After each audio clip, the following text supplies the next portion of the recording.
Hi hello how are guys. क्या हाल चाल है भाई सभी लोगों के। आई होप कि सब लोग बहुत अच्छे हैं। ठीक है। देखिए, एक प्रश्न आया है, कई लोगों ने मुझसे पूछा कि हम सिविल सर्विस की तैयारी तो कर रहे हैं, ठीक है, लेकिन यदि फेल हो गए तो काफ़ी हास्यप्रद सा सवाल है, यानी हंसी मजाक जैसा लगता है, लेकिन इसकी बात की पीछे जो गहराई है उसको समझें। ठीक है। तो प्रश्न सवाल मुझे बहुत सही लगा। ठीक है। बहुत सारे लोगों के मन में रहता है कि यदि इस परीक्षा में एग्जाम में फेल हो गए तो क्या करेंगे। ठीक है। और सही बात भी है। ठीक है। तकरीबन 10 लाख लोग इस एग्ज़ाम में फॉर्म अप्लाई करते हैं। ठीक है। लेकिन सेलेक्ट कितने होंगे, लिस्ट में कितने आएंगे? ऑलमोस्ट मैक्सिमम मैं कह लूँ लगभग सबसे ज़्यादा 1,000 लोग। ठीक है। अभी कुछ संख्याएं बार बार नियुक्तियां कम ही होती गई हैं, लेकिन फिर भी 1,000 लोग तो लगभग होने के आसपास मैं मान लेता हूँ। ठीक है। दूसरी चीज़ क्या है कि आईएएस सब कोई तो बनेगा नहीं। ठीक है। लगभग 180 सीट होती हैं या फिर 200 के आसपास, 150 से 200 के बीच में, या मैं 180 ऑन एवरेज मान लेता हूँ। और अब चेक करेंगे इंटरनेट वगैरह पे तो ठीक है, इतने आईएएस अभी कुछ सालों में बने हैं। ठीक है। यानी कि इतने सारे उम्मीदवार, अब कुल बात को समझिए, इतने सारे उम्मीदवार और आईएएस बनने वाले 200 से भी लोग कम। तो आप देख सकते हैं कि फेल होने वाले लोगों की संख्या कितनी ज़्यादा है। यानी ये बहुत बड़ी संभावना है कि आप पढ़ाई कर रहे हैं तो ज़रूर आप फेल हो सकते हैं। ठीक है। यहाँ तक कि जो लोग लिस्ट में आते हैं, ये बात उन पर भी लागू होती है कि फेल वो भी हो सकते हैं। तो सवाल ये है कि यदि फेल हो गए तो क्या करेंगे। ठीक है। मेरे ख्याल से पूरा प्रश्न समझ में आ गया होगा। ठीक है। मैं थोड़ा सा एक चीज़ समझता हूँ कि आप थोड़ी सी इस चीज़ को समझ जाएं कि आप किस चीज़ की पढ़ाई करते हैं। ठीक है। आप किस चीज़, सिविल सर्विस माने क्या होता है, यूपीएससी का जो सिविल सर्विस एग्जामिनेशन है ये है क्या, आखिर ये इसमें किस तरीके की तैयारी करनी होती है, या फिर कौन से आचरण या कौन सी समझदारी आपसे सरकार पाना चाहती है। ठीक है। अच्छा, एक चीज़ मैं आपसे पूछूं कि आप देश के काफ़ी बड़े नेताओं की बात करें, राजनेताओं की बात करें, यदि आप उनसे Newton's first law of motion ही पूछ लें तो क्या आपको लगता है कि वे बता सकते हैं? 10 में से मैं कहूँ तो 7 लोग तो शायद नहीं बता पाएंगे। ठीक है। या आप उनसे ए प्लस बी का होल स्क्वायर पूछ लें, या कोई क्लास 5 6 की कोई सस्ती सी बात पूछ लें, तो ये पूरी संभावना है कि 10 में से 7 8 लोग शायद नहीं बता पाएंगे। तो आप सोचेंगे कि आप टीवी वगैरह मीडिया में बड़े बड़े राजनेताओं की भाषण स्पीच वगैरह सुनते हैं, तो वो तो इतनी बड़ी बड़ी बातें करते हैं, तो इसका मतलब है कि वो बहुत बड़े ज्ञानी होंगे? नहीं, ऐसा नहीं है। ठीक है। देखिए, मैं यहाँ पर किसी भी राजनीतिक पक्ष को लेकर बात नहीं बोल रहा हूँ। ठीक है। मैं आईएएस का जो एग्ज़ाम है मैं उसको समझाने के लिए बता रहा हूँ। ठीक है। अब फिर भी आपको बायस्ड होकर ही, ठीक है, देखना है तो देखिए, मेरी बातों को अपने पूर्व ग्रहों से, है ना, पूर्व ग्रहों माने क्या है कि अपने पहले से ही खास विचारों पर मेरी बात को रख कर तौल कर देखना चाहते हो तो देखिए। ठीक है। वो उसके लिए मैं क्या कर सकता हूँ, लेकिन जो मैं बात समझाना चाह रहा हूँ उस बात को समझिए। ठीक है। तो इसका साफ मतलब है कि जब इतने बड़े बड़े नेता लोग, राजनेता लोग देश को चलाने की जो बात करते हैं, ठीक है, और उन्हें ऐसी छोटी छोटी बातें, Newton's first law of motion की नहीं पता है, तो देश आखिर चला कौन रहा है? देखिए, इसके पीछे जो पूरी भूमिका होती है, जो ब्यूरोक्रेसी, जो ब्यूरोक्रेट्स होते हैं, जो यूपीएससी तरह तरह के एग्ज़ाम को कंडक्ट करवाती है, ये लोग भागीदारी देते हैं। ठीक है। ऐसे समझ जाइए कि मुग़ल दरबार में, ठीक है, मुग़ल कोर्ट में अकबर शहंशाह है, राजा है, ठीक है, तो बीरबल साहब क्या कर रहे हैं? तो बस यही समझ जाइए कि जो बीरबल हैं, या बीरबल जैसे और भी जितने भी ज़्यादा से ज़्यादा लोग हैं, जागीरदार लोग, ज़मींदार लोग, है ना, ये सारे लोग क्या है, ब्यूरोक्रेसी के आदमी हैं, आईएएस आईपीएस यही सारे लोग हैं। ठीक है। हाँ, बशर्ते ये है कि लोकतंत्र की व्यवस्था है। ठीक है। लोकतांत्रिक व्यवस्था है अभी हमारे देश में, भारत सरकार में। तो इसमें होता क्या है कि सरकार का गठन तो जो चुनाव जीत कर आएगा वही करेगा। ठीक है। चुनाव जीत कर आएंगे तो चुनाव में तो अब भाई कोई भी जीत सकता है, बशर्ते उन पर किसी खास तरीके के क्रिमिनल ऑफेंसेस या कुछ आपराधिक मामले साबित तौर पर न किए गए हों तो ठीक है। तो यहाँ तक बात समझ में आ रही है। तो लोकतांत्रिक व्यवस्था है तो सरकार का गठन तो वही करेगा, लेकिन ब्यूरोक्रेसी के आदमी क्या हैं कि उनके सरकारी काम काजों में मदद करते हैं। ठीक है। यानी कि जो भी मंत्री होंगे या जो भी भारत सरकार में जो सबसे ऊंचे से ऊंचे राजनेता होंगे, वो जो कुछ भी काम कहेंगे या वो जहाँ पर भी उलझ जाएंगे वहाँ पर आईएएस आईपीएस आपको क्या करना है, अपनी बुद्धि विचार समझ से उनके मसले को हल करना है और देश में अपनी भागीदारी देनी है। ठीक है। मेरे ख्याल से यहाँ तक बातें समझ में आई होंगी। ठीक है। ये बिल्कुल वैसा ही है कि अर्जुन को तीर चलानी है, ठीक है, लेकिन जब तक श्री कृष्ण नहीं कहेंगे कि तीर कैसे चलानी है या मार्गदर्शन नहीं कराएंगे, गीता का उपदेश नहीं देंगे, तो अर्जुन क्या है कि तीर नहीं चलाने वाले हैं। बात आ रही है समझ में? तो आप उम्मीद लगा सकते हैं कि आप किस चीज़ की पढ़ाई करने वाले हैं, या आप पढ़ाई करके अपने अंदर जो समझदारी को विकास में लाते हैं, ठीक है, समझदारी बढ़ाते हैं, ये है क्या, ठीक है। अच्छा, थोड़ा सा और चेक करते हैं। यदि जैसे मैं कहूँ 12वीं के जो बच्चे होते हैं, ठीक है, जिनकी मिनिमम क्वालिफिकेशन होती है क्लास 12th का पास होना या अपीयरिंग होना, तो वो वही क्लास 11th-12th की एनसीईआरटी की सरकारी किताबें पढ़ते हैं, ठीक है, और देश के काफ़ी बड़े बड़े इंजीनियर डॉक्टर बनते हैं, जैसे कि आईआईटीएन हो गए, एमबीबीएस हो गया, ठीक है। वही क्लास 11-12th की ही किताबें पढ़कर इतने बड़े बड़े डॉक्टर इंजीनियर बनते हैं, ठीक है। यहाँ तक मेरे ख्याल से बात समझ में आ रही है। तो भैया जो यूपीएससी है, जहाँ पर आईएएस आईपीएस को बनना है, एग्ज़ाम को अपीयर करने के लिए जो मिनिमम क्वालिफिकेशन है, वो क्वालिफिकेशन ही आपकी कितनी है कि आपको कम से कम ग्रेजुएट होना पड़ेगा, ठीक है। तो एक चीज़ तो समझ जाइए कि आपकी जो पढ़ाई है आईआईटीएन या फिर एमबीबीएस लोगों से ऊपर की पढ़ाई है। क्यों? क्योंकि आप देख सकते हैं कि मिनिमम क्वालिफिकेशन भी सरकार ने आईआईटी में क्या है क्लास 12th को ही रखा है, और यहाँ तक कि यूपीएससी में क्या है मिनिमम क्वालिफिकेशन आपकी ग्रेजुएशन की रखी गई है, ठीक है। क्या यहाँ तक बात समझ में आ रही है? ठीक है। तो आप मुझे एक बात बताएं, या मैं आपसे पूछना चाहता हूँ या समझें कि ये जो पूरी पढ़ाई होती है ना यूपीएससी की, ठीक है, चलिए मान लेते हैं कि आपको एग्ज़ाम नहीं देना है, ठीक है, जिस तरीके से एथिक्स के पेपर होते हैं, बातचीत करने का आप लहजा सीखते हैं, ठीक है, न्यूट्रल होने का लहजा लहजा सीखते हैं, ठीक है। आप नेता नहीं हैं, बात को समझिए, ठीक है। सरकारी कामकाज में आपको आपके काम तो करने हैं, पर राजनैतिक तरीकों से नहीं, आपको बिल्कुल न्यूट्रल माइंडसेट के हिसाब से काम करना है।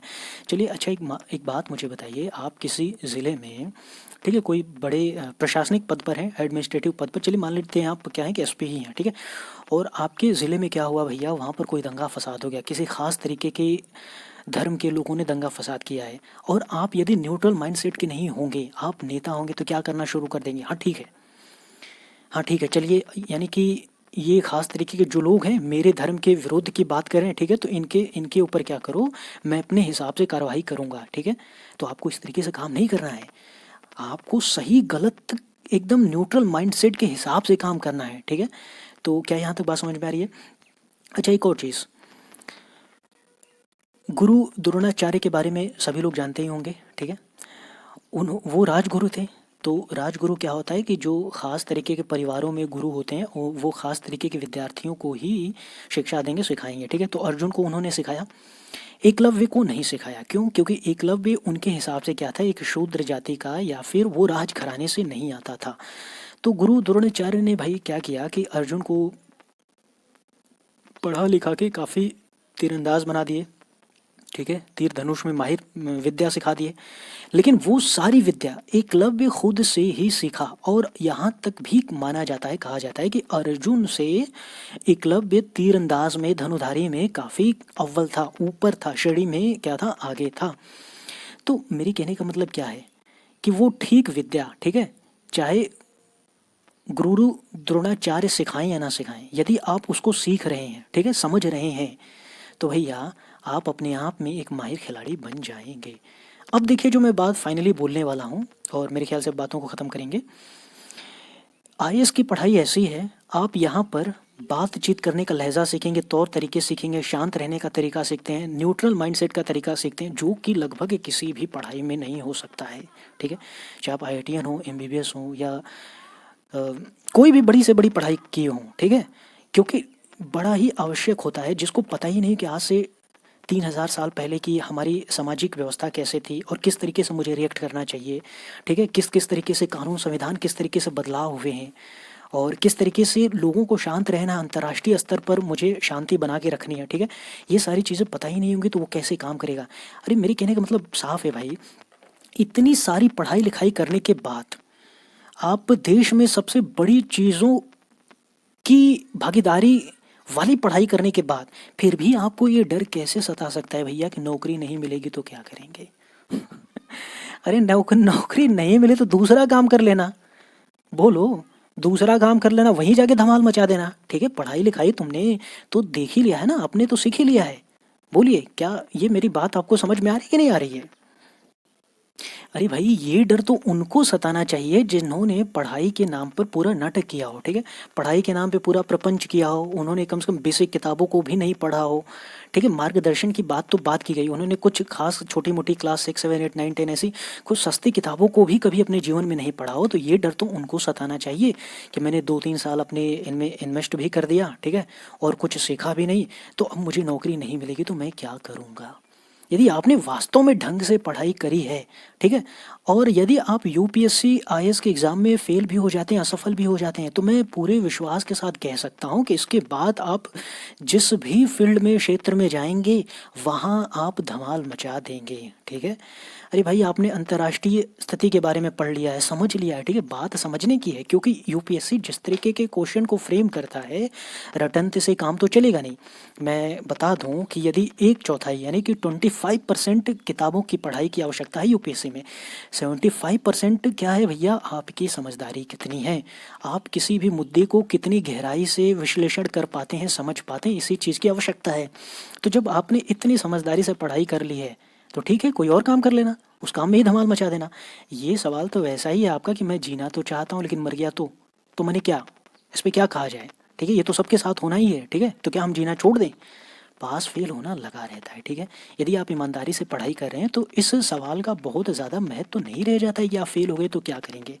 बहुत सारे डायमेंशन हैं, बहुत सारे ऐसे लोग हैं, और बहुत सारे ऐसे लोग हैं जो एग्ज़ाम में पास भी हुए, नौकरी भी की है, छोड़ भी दिए, उसके बाद कुछ और काम किए, ठीक है? और यदि आपको वास्तव में समाज सेवक ही बनना है, सिविल सर्विस ही करनी है, ठीक है?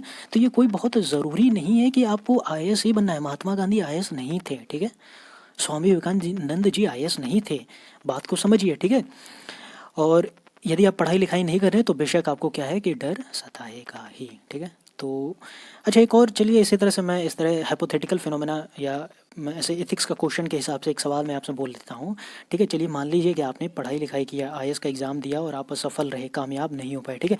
लेकिन आपने ईमानदारी से पढ़ाई लिखाई किया है, तो आपको पूरी तरीके से ये बात तो समझ में आ ही जाती होगी, ठीक है? अभी मैं करप्शन और लूप होल के मामले को इंक्लूड नहीं कर रहा हूँ, ठीक है? अभी मैं सिर्फ सरकार की जो सीधी कामकाज की व्यवस्था है, सिर्फ मैं उसी की बात कर रहा हूँ। देखिए, करप्शन सिर्फ सरकार में नहीं, घर में भी होता है, ठीक है? हर जगह होता है। मैं कह दूं कि आपको 100 रुपये मिलते हैं सब्जी लाने के लिए, ठीक है?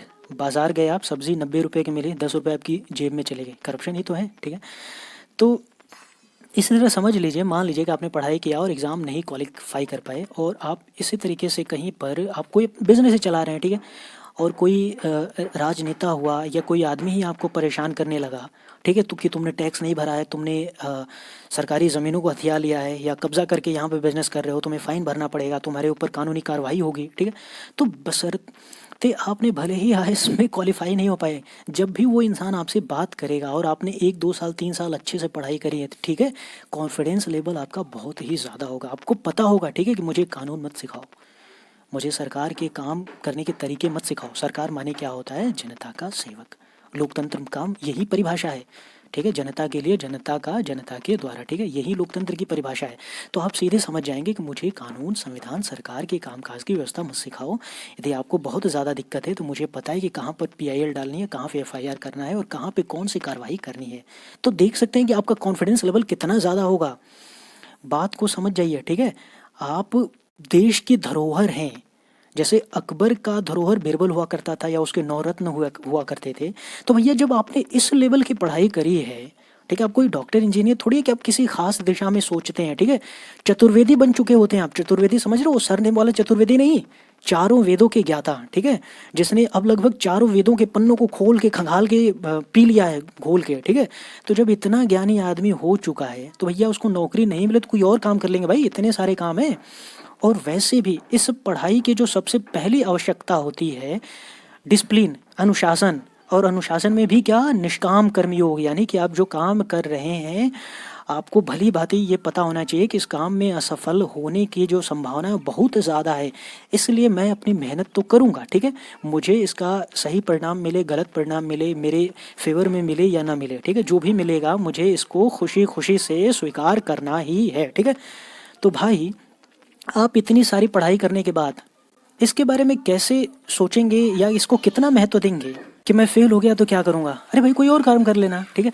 अब गौतम बुद्ध के सामने जाके कहो कि मैं आईएएस की नौकरी लाया हूँ, क्या करूँ? तो वो कहेंगे, क्या कहेंगे भैया कि हमने तो सिंहासन छोड़ के चला आया, ठीक है? मर्यादा पुरुषोत्तम श्री राम के सामने तुम आईएएस की नौकरी ले जाके दे दोगे, क्योंकि हम आईएएस की नौकरी लाए हैं, बताइए क्या करी जाए? तो वो क्या कहेंगे? मैं तो राजपाट छोड़ के बनवास चला आया, रख दो वहीं पे, ज़मीन पे रख दो, लाया हो तो नौकरी, मैं क्या करूँगा उसका, ठीक है? तो भाई ये जो आईएएस की पढ़ाई है, ये पढ़ाई लिखाई है, आप इसको नौकरी के हिसाब से मत देखिए, ठीक है? इसमें तौर तरीके आप सीखते हैं, अनुशासन सीखते हैं, कॉन्फिडेंस सीखते हैं, देश के धरोहर होने की तैयारी करते हैं, देश में अपनी भागीदारी देते हैं, ठीक है? तो राजनेताओं जैसी बातें मत करिए, आप अपने साथ धोखा मत करिए, ठीक है? सही गलत चीज़ों को समझिए। नौकरी नौकरी ही होती है, इसके बारे में पहले भी बात कर चुका हूँ। फेल हो गए तो या पास हो गए तो कोई बहुत बड़ी चीज़ नहीं है, ठीक है? जो आईएएस बन भी जाते हैं तो आप देखिए कि वो क्या कर रहे हैं, ठीक है? और जो नहीं भी बने हैं तो फिर अब कोई और काम कर लेना, ठीक है? तो यहाँ तक मेरे ख्याल से मैंने कुछ बात किया है, ठीक है? मैं समझता हूँ कि यहाँ तक कुछ बातें समझ में आई होंगी। मिलते हैं किसी और वीडियो क्लास में, तब तक के लिए मुझे इजाज़त।